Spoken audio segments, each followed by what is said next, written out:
العالمین والصلاة والسلام علی سید الانبیاء والمرسلین اما بعد فاعوذ باللہ من الشیطان الرجیم بسم اللہ الرحمن الرحیم۔ اللہ تبارک و تعالیٰ کا بڑا فضل و کرم ہے کہ الہادی پروگرام میں ہم قرآن عظیم پر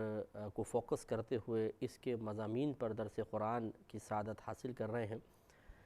جیسے کہ آپ کو معلوم ہے کہ ہم کسی ایک قرآنی مضمون کا قرآنی ٹاپک کا انتخاب کرنے کے بعد اس سے متعلقہ آیات ذکر کر کے ان پر درس قرآن کا اہتمام کرتے ہیں، اور جو ریگولر دیکھنے والے ہیں وہ جانتے ہیں کہ اس وقت جو موضوع چل رہا ہے وہ نبوت اور رسالت ہے۔ انبیاء علیہ السلام اور رسولوں کے بارے میں، نبوت اور رسالت کے بارے میں اللہ تبارک و تعالیٰ نے جو کچھ قرآن عظیم میں بیان فرمایا اس کا اہم حصہ آپ کی خدمت میں مستند تفاسیر کی روشنی میں عرض کرنے کی سعادت حاصل کی جا رہی ہے۔ پچھلے پروگرام میں سورہ روم کی آیت نمبر 47 میں اللہ تبارک و تعالیٰ نے انبیاء علیہ السلام کے بارے میں واضح طور پہ فرمایا کہ یہ قوموں کے پاس آتے ہیں تو معجزات لے کر آتے ہیں۔ جب معجزات لاتے ہیں تو ان کی قومیں دو حصوں میں بڑھ جاتی ہیں، ایک وہ ہیں جو ان پر ایمان لاتے ہیں، دوسرے وہ ہیں جو ان پر ایمان نہ لا کر مجرمین کے صف میں شامل ہو جاتے ہیں۔ جو مجرم بنتے ہیں ہم انہیں ہلاک کر دیتے ہیں، اور جو مومن ہونے کی سعادت حاصل کرتے ہیں تو ہم نے اپنے ذمہ کرم پر لازم کر لیا ہے کہ ہم ان کی غیب سے امداد فرماتے ہیں، ان کی مدد کرتے ہیں۔ اسی پہ ہمارا کلام چل رہا تھا، اور ہم نے آپ کو سمجھانے کی کوشش کی تھی کہ ہر دور میں ایک گروپ کا انتخاب کرنا بہت ضروری ہے۔ انسان بسا اوقات ڈیپلی کسی ایک گروپ میں جانے کے لیے تیار نہیں ہوتا، یعنی گہرائی کے ساتھ عموماً ہماری ریشو کم زیادہ ہوتا ہے۔ بعض لوگ ایسے ہوتے ہیں کہ جو نیک گروپ کے ساتھ مثال کے طور پہ 80% ہوتے ہیں، 20% برائیوں میں بھی حصہ لیتے رہتے ہیں۔ بعض 80% 90% برائیوں کی طرف ہوتے ہیں، اونلی 10% کبھی جمعے کی نماز پڑھ لی، کچھ کر لی، اس طرح معاملہ ہوتا ہے۔ کوئی 50-50 رکھتا ہے، بہت ہی کم ایسا ہوتا ہے کہ کوئی 100% اس طرف ہو جائے، اور بہت ہی کم شاذ ایسا ہوتا ہے کہ کوئی 100% اس طرف ہو جائے۔ کوئی نہ کوئی نیک عمل تو انسان کرتا ہی ہے، لیکن بہرحال اس آیت کریمہ میں واضح طور پہ اشارہ کر دیا گیا کہ اگر ہم نے مجرمین کی صفوف میں داخل ہونے کی حماقت کی تو وہ اللہ تبارک و تعالیٰ کے ناپسندیدہ لوگ ہوتے ہیں، اور اللہ تبارک و تعالیٰ انہیں ہلاک فرما دیتا ہے۔ فرق یہ ہے کہ پچھلی قوموں کی ہلاکت دنیا پر ظاہر کر دی گئی، انہیں دنیا میں ہی اعلانیہ طور پہ ہلاک کیا گیا۔ یہ امت ایک ایسی امت ہے آج کی جو یہ نبی کریم صلی اللہ علیہ وسلم کی امت ہے کہ یہ اجتماعی طور پر اعلانیہ طور پر اجتماعی طور پر اور اعلانیہ طور پر کسی عذاب میں مبتلا نہیں کی جائے گی۔ یہ اللہ تبارک و تعالیٰ کا فیصلہ ہے۔ چنانچہ اگر یہاں اللہ تبارک و تعالیٰ میں ہلاک نہیں فرمائے گا تو یہ اس بات کی دلیل نہیں ہے کہ ہمیں قبر میں، میدان محشر میں، یا پھر خدا نخواستہ جہنم میں سخت عذاب کا سامنا یا ذلت کا سامنا نہیں کرنا پڑے گا، کیونکہ وہاں پر ہو سکتا ہے اللہ تعالیٰ ہماری غریب فرما کر انتقام لے، یعنی ہمیں ہلاک کر دے۔ اس لیے ایک اچھے گروپ کا انتخاب کرنا بہت ضروری ہے۔ نیک خود بنے، نیکی کی تلقین کرتے رہیں، یہی اچھا طریقہ ہے کہ اللہ تبارک و تعالیٰ نے قرآن میں وعدہ فرمایا کہ ہم نے حق اپنے اوپر لازم کر لیا ہے، اپنے اوپر یہ ایک حق قائم کر لیا ہے گویا کہ ہم مومنین کی مدد فرمائیں گے۔ اس میں معجزات کا تذکرہ ہوا، بالبینات سے مراد واضح نشانیاں جن کو معجزہ سے بھی تعبیر کیا گیا ہے۔ تو معجزہ دراصل نبوت کا دعویٰ کرنے والے کے ہاتھ سے یا اس کی طرف سے کسی ایسے فعل کا صدور ہو جائے کہ جس کی مثل لانے سے عام لوگ عاجز آ جائیں تو اس کو معجزہ کہتے ہیں، کیونکہ معجزہ کا لفظی معنی یہ ہے عاجز کر دینے والا۔ تو چونکہ نبی کا عمل نبی کی سے عام عادت سے ہٹ کر بعض اوقات ایسے افعال و اعمال کا صدور ہوتا ہے کہ عام لوگ اس کی مثل لانے کی ہمت نہیں کر سکتے، عاجز آ جاتے ہیں، تو اس کو اسی وجہ سے معجزہ کہہ دیا جاتا ہے۔ اور یہ یاد رکھیں کہ نبی کے لیے لازم ہے کہ وہ معجزہ ظاہر کرے گا اللہ تعالیٰ کے حکم سے۔ اللہ نے خود بیان فرمایا کہ وہ ان کے پاس معجزات لے کر آتے ہیں، بلکہ جب کوئی طلب کرتے ہیں تو طلب پر معجزہ پیش کرنا یہ نبی پر لازم ہوتا ہے۔ لیکن یہ ضروری نہیں ہے کہ جو وہ مانگ رہے ہیں بے عین ہی ویسے ہی معجزہ ان کو ضرور دکھایا جائے، ایسا نہیں ہے۔ ہمارے نبی کریم صلی اللہ علیہ وسلم نے اس طرح کئی مقامات پر فرمایا کہ جیسا آپ سے معجزہ طلب کیا گیا آپ نے ویسا ہی معجزہ ظاہر فرما دیا۔ مثلا چاند کے 2 ٹکڑے کرنے کے بارے میں آپ سے طلب کیا گیا، آپ نے کر دیا۔ ابو جہل نے اپنے ہاتھ میں کنکریاں لے کر پوچھا کہ بتائیں میرے ہاتھ میں کیا ہیں، سرکار نے ارشاد فرمایا کہ میں بتاؤں کہ تیرے ہاتھ میں کیا ہے یا تیرے ہاتھ کی چیز بتائے کہ میں کون ہوں؟ اس نے کہا چلیں ٹھیک ہے ایسے ہی کریں، اور پھر سرکار نے فرمایا اپنے کان سے لگا، اس نے کان سے لگایا تو کنکریاں کلمہ پڑھ رہی تھیں، تو اس نے وہ کنکریاں پھینک دی اور کہا کہ معاذ اللہ یہ تو جادو ہے۔ اسی طریقے سے اگر کسی نے آ کر کہا کہ وہ سامنے درخت ہے، اگر آپ اس کو یہاں بلا دیں تو میں آپ پر ایمان لے آتا ہوں، میں اس معجزے کو دیکھ کر آپ کو نبی تسلیم کر لوں گا، سرکار نے درخت کو بلایا، درخت قدموں میں حاضر ہو گیا۔ خلاصہ کلام یہ ہے کہ یہ ہوتا رہا ہے کہ انبیاء علیہ السلام سے جس قسم کے معجزات طلب کیے گئے، کبھی تو وہ معجزے دکھا دیتے ہیں اور کبھی ان کا لوگوں کی طلب ہی بڑی عجیب و غریب ہوتی تھی۔ جیسے نبی کریم صلی اللہ علیہ وسلم سے بعض کفار نے کہا کہ آپ پوری کی پوری ایک کتاب کیوں نہیں لے کر آ جاتے، جیسے پہلے توریت ایک دم نازل ہوئی، زبور پوری کی پوری کتابی شکل میں نازل ہوئی، تو آپ قرآن بھی اگر آپ کہتے ہیں اللہ کا کلام ہے تو پوری ایک کتاب ایک ساتھ لے کر آئیں۔ میرا رہنما کوئی اور ہے۔ اب قرآن پاک یقینی سی بات ہے کہ اللہ تبارک و تعالیٰ کا کلام ہے، اور نبی کریم صلی اللہ علیہ وسلم کی طرف سے یہ ایک ایسے معجزے کا ظہور ہے، ایک ایسے ایسا سرکار صلی اللہ علیہ وسلم نے اللہ کے حکم سے ایک ایسی چیز لوگوں کے سامنے پیش کر دی کہ قیامت تک لوگ اس کی مثل لانے سے عاجز ہیں۔ لیکن اب ان کا یہ مطالبہ کہ جی آسمان سے کتاب نازل ہو، یہ پورا نہیں کیا گیا۔ ایسے ہی موسیٰ علیہ السلام سے ان کے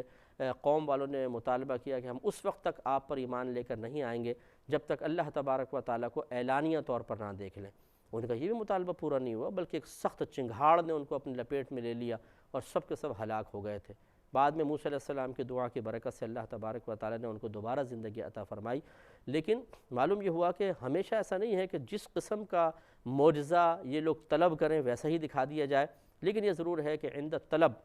نبی پر لازم ہوتا ہے کہ وہ کوئی نہ کوئی معجزہ ظاہر کرے تاکہ یہ معجزہ اس کی نبوت کی دلیل بن جائے، اور پھر لوگوں کو ان کے خلاف کوئی حجت باقی نہ رہے۔ یعنی دیکھیں اگر ایک شخص تشریف لاتے ہیں کسی قوم میں اور وہ بتاتے ہیں کہ مجھے اللہ تبارک و تعالیٰ نے نبوت عطا فرمائی ہے، رسالت عطا فرمائی ہے، تو میری اطاعت کرو۔ اب اگر یہ کوئی ایسا معجزہ پیش نہ کریں تو پھر لوگوں کے لیے یقیناً میدان معاشر میں یہ کہنے کی گنجائش ضرور ہو سکتی تھی کہ اے اللہ تعالیٰ یہ تو ہماری طرح ہی تھے، ہمارے درمیان رہتے تھے، کوئی ایسی عجیب چیز تو ہمیں دکھائی نہیں، کوئی ایسی خاص چیز تو دکھائی نہیں جس سے یہ تھوڑے بہت ممتاز ہو جاتے، لہٰذا ہم نے تو ان کو اپنے جیسا سمجھا تو ہم سے غلطی ہو گئی۔ لیکن نبی جب معجزہ ظاہر کر دیتا ہے اور اس کی مثل لانے سے عام لوگ عاجز آ جاتے ہیں، بلکہ خواص بھی عاجز آ جاتے ہیں، کون اس کی مثل لا سکتا ہے؟ تو پھر یہ اس بات کی دلیل ہوتی ہے کہ یہ اللہ تبارک و تعالیٰ کے خاص بندے ہیں، اور جب وہ خاص بندے ہونا ظاہر ہو جاتا ہے اس معجزے کے ذریعے تو اب لوگوں کے پاس کوئی حجت نہیں رہتی ہے۔ اب میدان معاشر میں کیا جا کر کہیں گے کہ اللہ تعالیٰ ہمیں تو پتہ ہی نہیں تھا کہ تیرے نبی ہیں، کوئی ایسی خاص چیز ہی نہیں تھی، کوئی خاص معجزہ تھا، تمہیں اس کو دیکھ کر ایمان لانا چاہیے تھا، اگر تم ایمان نہیں لائے تو تم اللہ تبارک و تعالیٰ کی بارگاہ میں قابل گرفت ہو اور اب کوئی بہانہ تمہارا نہیں سنا جائے گا۔ لہٰذا اس لیے انبیاء علیہ السلام ہمیشہ معجزات لاتے رہے، اور انشاءاللہ ہمیں موقع ملے گا تو جو قرآن میں نبیوں کے معجزے تذکرہ کیے گئے وہ انشاءاللہ ہم آپ کو مختلف انبیاء علیہ السلام کے تذکروں کے ضمن میں بیان کرتے رہیں گے۔ اگلی آیت کے اوپر آتے ہیں، سورہ انعام آیت نمبر 48-49، دو آیتیں ہیں، اس میں اللہ تبارک و تعالیٰ نے انبیاء علیہ السلام کو جو دنیا میں بھیجنے کا مقصد ہے وہ مقصد عظیم ذکر فرمایا ہے۔ ارشاد ہوتا ہے کہ وَمَا نُرْسِلُ الْمُرْسَلِينَ إِلَّا مُبَشِّرِينَ وَمُنذِرِينَ، ہم نے رسولوں کو دنیا میں فقط خوشخبری سنانے کے لیے اور ڈر سنانے کے لیے بھیجا، یعنی ہم نے رسولوں کو بھیجا اس حال میں کہ وہ خوشخبری سنانے والے ہیں، ڈر سنانے والے ہیں۔ فمن آمنا وأصلح، تو جو ان پر ایمان لے آیا اور اس نے اپنے اعمال کی اصلاح کر لی، فلا خوف علیہم ولا هم يحزنون، تو نہ ان پر کوئی خوف ہوگا اور نہ وہ غمگین ہوں گے۔ والذین کذبوا بآیاتنا، اور وہ لوگ جنہوں نے ہماری ان نشانیوں، ہماری آیات کا انکار کر دیا، تکذیب کر دی، یمسہم العذاب، تو چھوئے گا انہیں عذاب، بما کانوا یفسقون، اس سبب سے کہ وہ فسق کیا کرتے تھے، کفر کیا کرتے تھے۔ تو معلوم یہ ہوا کہ دیکھیں اللہ تبارک و تعالیٰ نے نبیوں کے بارے میں فرمایا کہ وہ خوشخبری سنانے کے لیے، ڈر سنانے کے لیے بھیجے گئے۔ تو ہم پہلے اس پہ کلام کرتے ہیں، لیکن اس سے پہلے دوسری آیت بھی دیکھ لیتے ہیں تو مضمون پھر اس پہ انشاءاللہ ہم کلام کریں گے۔ سورہ نساء آیت نمبر 165 میں بھی اللہ تبارک و تعالیٰ نے انبیاء علیہ السلام کے بارے میں اسی طرح کی بات ارشاد فرمائی. ارشاد ہوتا ہے کہ رسلا مبشرین و منذرین، ہم نے بھیجا رسولوں کو اس حال میں کہ وہ خوشخبری سنانے والے ہیں، ڈر سنانے والے ہیں. اور کیوں؟ لئلا یکون للناس علی اللہ حجۃ بعد الرسل، تاکہ ان رسولوں کے جانے کے بعد لوگوں کے لیے اللہ تبارک و تعالیٰ کی بارگاہ میں کھڑے ہو کر کوئی حجت پیش کرنے کا راستہ باقی نہ رہے. یعنی انبیاء علیہ السلام نے آ کر خوشخبری بھی سنائی، ڈر بھی سنایا، آخرت کے سب چیزیں بیان کر دیں. اب اگر یہ ایمان لے کر نہیں آئے تو اب میدان محشر میں کوئی ان کے پاس دلیل نہیں ہوگی کہ اللہ تعالیٰ ہمیں تو کوئی ڈر سنانے والا نہیں آیا تھا، ہمیں تو کوئی ہدایت دینے والا نہیں آیا تھا، اگر ہوتا تو ہم تیرے پر ایمان لے آتے. تو اللہ تعالیٰ نے اس لیے انبیاء علیہ السلام کو دنیا میں بھیج دیا، انہوں نے ڈر بھی سنایا، خوشخبریاں سنائی اور ایمان لانے کی دعوت دی. اب اگر لوگوں نے اپنی حماقت سے، اپنے قدرت و اختیار سے ان کی اس دعوت کو قبول نہیں کیا تو اب میدان محشر میں کوئی ہیلہ بہانہ کر کے وہ اللہ تعالیٰ کی بارگاہ سے نجات کا پروانہ حاصل نہیں کر سکتے ہیں. تو پہلی آیت کو لیتے ہیں، اس پہ تھوڑا سا گفتگو کرتے ہیں. پہلی بات یہ کہ اللہ تعالیٰ نے انبیاء علیہ السلام کے بارے میں فرمایا کہ ہم نے انہیں خوشخبری سنانے والا اور ڈر سنانے والا بنا کر بھیجا. اعتدال دیکھیں، ایسا نہیں ہے کہ اللہ تعالیٰ نے صرف خوشخبریاں سنانے والا بنا کر بھیجا ہو. اگر ایسا ہوتا تو لوگ خوشخبریاں اور فضیلت اور کمال سن کر ہی غافل ہو جاتے اور بولتے کہ چھوڑو، اب بس اللہ تعالیٰ تو بڑا مہربان ہے، بڑا رحیم ہے، بڑا کریم ہے، کون عمل کرے، کون گناہوں سے بچے. کیونکہ جب ہمیشہ رحمت کے واقعات سنائے جائیں گے، صرف جنت کی باتیں ہوں گی، صرف مطلب اللہ تبارک و تعالیٰ کے کرم کی ہی باتیں ہوں گی، تو عموماً ایسا ہی ہوتا ہے کہ نفس غلط قسم کے تاثرات قبول کرتا ہے اور وہ گناہوں سے بچنے کے لیے تیار نہیں ہوتا. جب بھی گناہوں سے انسان اس کو روکنے کی کوشش کرتا ہے وہ خود جھڑک دیتا ہے اور کہتا ہے تمہیں کیا ہو گیا ہے، تم نے سنا نہیں اللہ تعالیٰ کی رحمت کتنی بڑی ہے، وہ 70 ماؤں سے زیادہ مہربان ہے، تم خامخواہ ڈر رہے ہو، تھوڑا بہت گناہ کر لو کوئی بات نہیں، اللہ تعالیٰ معاف فرما دے گا. تو اس طریقے سے ناجائز ایک اللہ تعالیٰ کی رحمت کا تصور پیدا ہو جاتا اور پھر لوگ بے راہ روی کا شکار ہو جاتے. میرا رہنما کوئی اور ہے. یہی وجہ ہے بہت معذرت کے ساتھ کہ امام غزالی رحمۃ اللہ علیہ نے لکھا ہے کہ جس مقام پر کوئی ایسا عالم ہو کہ جو لوگوں کو صرف اللہ تبارک و تعالیٰ کی رحمت کے ہی واقعات سنائے، صرف رحمت کا ہی یقین دلائے، تو وہاں پر شیطان کو آنے کی ضرورت نہیں ہے. تو بات بہت معقول ہے اور واقعی سمجھ میں آنے والی ہے کہ اگر آپ ڈر سنائیں گے ہی نہیں، عذاب کا تذکرہ ہی نہیں کریں گے، صرف انعام انعام انعام، فضیلت فضیلت فضیلت، تو لوگ پھر بالکل گناہوں سے نہیں بچ سکیں گے. وہ یہی ان کا ذہن پختہ ہو جائے گا کہ یار ڈرنے کی ضرورت کیا ہے، اللہ تو بہت مہربان ہے، بہت رحیم ہے، بہت ہی کریم ہے، اس پر توجہ کرنے کی ضرورت ہے. اور اسی طریقے سے اگر اللہ تبارک و تعالیٰ نبیوں کو صرف ڈر سنانے والا بنا کر بھیجتا، وہ کوئی خوشخبری دیتے ہی نہیں، صرف ڈراتے رہتے، نتیجہ نکلتا کہ لوگ خوف کی وجہ سے ہلاک ہو جاتے، اللہ کی رحمت سے مایوس ہو جاتے، اللہ تبارک و تعالیٰ کی طرف سے کسی فضیلت و کمال کے ملنے سے محروم ہو جاتے اور وہ سوچتے کہ بھئی اپنی تو ہلاکت ہوگی. اللہ تو بڑا سخت ہے، بہت شدید قسم کے عذاب ہیں، میدان معاشر میں ایسا ہو جائے گا، قبر میں ایسا ہو جائے گا، خوف وسوسے، اور انسان ڈپریشن کا شکار ہو جاتا. اس لیے اللہ تبارک و تعالیٰ نے دونوں چیزیں کہ نبی آئے خوشخبریاں بھی سنائیں، دیکھو تم یہ عمل کرو گے یہ ملے گا، ایسا کرو گے انعام ملے گا، ایسا کرو گے یہ فضیلت حاصل ہوگی، اور ساتھ ساتھ ڈر بھی، یہ کرو گے گناہ کرو گے تو یوں حاصل یہ عذاب ملے گا، یوں کرو گے تو ایسا ہوگا. اس طرح طبیعت میں بھی ایک اعتدال رہتا ہے. جیسے چھوٹے بچے ہوتے ہیں، اگر ان کو صرف پیار پیار پیار کیا جائے، ان کی ضدیں پوری کی جائیں، کیا بچہ سنبھلے گا؟ نہیں، وہ بگڑے گا. اور صرف مار مار مار، کان کھینچیں، ڈرائیں، دھمکائیں، کیا بچہ اب بھی نارمل لائف گزارے گا؟ نہیں، وہ لاشعوری طور پہ خوف اور ڈر اپنے قلب میں محسوس کرے گا اور اس کی خود اعتمادی ختم ہو جائے گی. لیکن اگر ان دونوں چیزوں میں اعتدال رکھا جائے، توازن قائم کیا جائے، برابری رکھی جائے، کبھی پیار بھی ہے، کبھی ڈانٹ بھی ہے، کبھی مار بھی ہے، کبھی بچے کے لاڈ بھی اٹھا لیے، کبھی اس کی ضد بھی پوری کر دی اور کبھی اسٹرکٹلی اس کی بیجا ضد کا انکار کر دیا گیا، تو بچے کی طبیعت پھر نارمل چلتی ہے اور وہ ایک کامیاب اور اچھا انسان بننے میں کامیاب ہو جاتا ہے. تو اس لیے ہمیں بھی غور و تفکر کرنا چاہیے کہ بعض اوقات اگر کوئی عالم دین ہیں، کوئی رہنما ہیں، کوئی شیخ ہیں، وہ جہنم کے عذاب بیان کر رہے ہیں، عذابات قبر بیان کر رہے ہیں، میدان محشر کی گریف کا تذکرہ کر رہے ہیں، تو بعض ہمارے نازک مزاج گناہگار مسلمان بھائی اور بہن کہتے ہیں او جی یہ تو بہت ڈراتے ہیں، بھئی ان کا بیان سنو تو ڈر ہی لگتا ہے، بھئی بھائی یہ بند کرو اس چینل ہی بند کرو، بہت ڈراتے ہیں بھائی یہ لوگ تو، یعنی وہ ہم ڈر سننے کے لیے تیار نہیں. ہم یہ چاہتے ہیں کہ ہم کتنا بھی فسق و فجور کریں، کتنے بھی گناہ کریں، بس ہمیں اچھے اچھے واقعات سنائے جائیں، ہمیں خوشخبریاں دی جائیں، ہمارے ہر قسم کے گناہ کے جواب میں بھی یہ کہا جائے کہ بالکل بے فکر رہیے. آپ میدان معاشر میں پہنچیں گے، فرشتے کہیں گے حضرت آپ کہاں تھے، جنت آپ کی منتظر ہے، تشریف لائیے، سیدھے جنت میں جائیے، اور وی آئی پی پروٹوکول ملے گا ہمیں جنت پہنچانے کے لیے. اس قسم کی اگر باتیں کی جائیں تو ہمیں اچھی لگتی ہیں. یہ غلط طریقہ ہے.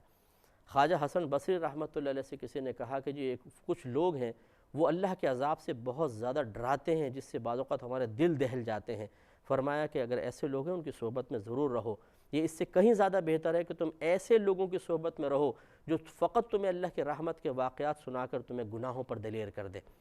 تو اس لیے ہمارے وہ بھائی اور بہن جو اتنے نازک مزاج ہو چکے ہیں کہ وہ تھوڑے سے بھی عذاب کی بات کو برداشت نہیں کرتے اور بولتے ہیں بھئی ہمیں پسند نہیں آتا، یہ صرف مطلب کھیل کود کی باتیں ہوں، لہو و لعب کی باتیں ہوں، حظ نفس کی باتیں ہوں، نفسانی مزوں کی باتیں ہوں، رحمت کی باتیں ہوں، انعام کی باتیں ہوں، بس تو پھر اس کا مطلب ہے کہ آپ مریض ہو چکے ہیں. جو صرف میٹھا میٹھا کھائے نمک چھوڑ دے، اور جو نمک کھائے میٹھا نہ کھائے، وہ نارمل نہیں ہے. کبھی نمک بھی اچھا لگتا ہے، کبھی میٹھی چیز کھانی چاہیے، تب جسم کا نظام بھی ٹھیک چلتا ہے، اسے گلوکوز بھی چاہیے اور نمکیات بھی اس کو چاہیے، دونوں چیزوں کا لحاظ رکھنا ہوگا. تو اس لیے جب ہر مقام پہ آپ تھوڑا سا غور و تفکر فرمائیں کہ یہ اعتدال قائم کرنا ضروری ہے، اور اسی کے لیے اسی طرح سے اللہ تعالیٰ نے نبیوں کو بھی تعلیم دے کر بھیجا. تو پھر آپ کیوں اللہ تبارک و تعالیٰ کے عذاب کے واقعات کو سن کر، جہنم کے واقعات سن کر اتنا نفرت کرتے ہیں، ناپسندیدگی کا اظہار کرتے ہیں کہ اس کو سننا ہی پسند نہیں کرتے، بند کر دیتے ہیں؟ غلط. اپنا یہ اصل میں آپ نہیں کر رہے، یہ نفس کر رہا ہے. نفس کو مزہ آتا ہے ہم سے اپنی اطاعت کروا کے، وہ چاہتا ہے مزے. جس مرضی چیز کو دیکھو، جس چیز کو سنو، جس چیز کو بولو، جہاں مرضی جا کر بیٹھو، خوب آوارہ گردیاں کرو. اور جہاں آپ نے اس کو روکنے کی کوشش کی،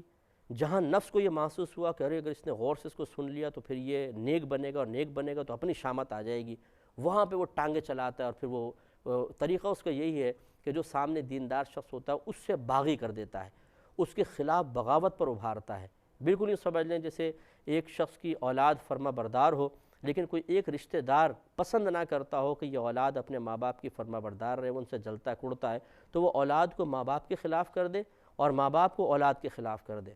ہم نفس و شیطان کی چال نہیں سمجھ پاتے. وہ بیچ میں ہماری سوچ، ہماری فکر کو گندا کر کے ہمیں مخالف بنا دیتے ہیں دینداروں کا، اور ہم ان کے سامنے جا کے کھڑے ہو جاتے ہیں اور بولتے ہیں جی یہ مولوی لوگ تو خواہ مخواہ ڈراتے رہتے ہیں، جی اتنی سختی کوئی ہے دین کے اندر، یہ لوگ خواہ مخواہ اتنا ڈراتے رہتے ہیں. یہ آپ نہیں کہہ رہے، یہ نفس و شیطان کہہ رہا ہے. اس لیے کہ ڈر سنانا تو انبیاء علیہ السلام کا طریقہ رہا ہے. ہم آپ سے کویسچن کرتے ہیں، یہ بتائیے کہ جتنے یہ عذاب کے واقعات ہیں، کیا کسی نے اپنے پاس سے گھڑے ہیں؟ نہیں. اللہ نے قرآن میں بیان کیے، رسول کریم صلی اللہ علیہ وسلم نے احادیث کریمہ میں بیان کیے. اس کا مطلب یہ ہے کہ یہ عام آدمی کے بنائے ہوئے تو نہیں ہیں، یہ تو اللہ تعالیٰ کے بیان کردہ ہیں، اس کے رسول کریم صلی اللہ علیہ وسلم کے بیان کردہ ہیں. یہ عام آدمی کے نہیں ہیں. اور جو خوشخبری ہیں، جنت کے واقعات ہیں، میدان معاشر کی عزت کے اور انعامات کے واقعات ہیں، قبر کے انعام کے واقعات ہیں، یہ بھی کسی نے اپنے پاس سے نہیں بنائے. اللہ تعالیٰ اس کے رسول کریم صلی اللہ علیہ وسلم کے ہی بیان کردہ ہیں. تو جب یہ دونوں چیزیں اللہ تعالیٰ اس کے رسول کریم صلی اللہ علیہ وسلم کی جانب سے آئی ہیں، تو ایک سے محبت رکھنا اور دوسرے سے نفرت رکھنا، اور ایک کوئی چیز بیان کرے تو اس کو اچھا سمجھنا، اور کوئی دوسری چیز کو بیان کرے تو اس شخص کو قابل نفرت تصور کرنا شروع کر دینا. سوچئے کیا یہ روش درست ہے؟ کہ ایسا ہونا چاہیے؟ جب آپ اس سوال کا جواب تلاش کرنے کی کوشش کریں گے تو آپ کی سوچ اور فکر صحیح جانب جائے گی. اللہ تعالیٰ سے دعا ہے کہ اللہ تعالیٰ ہمیں بھی اس کی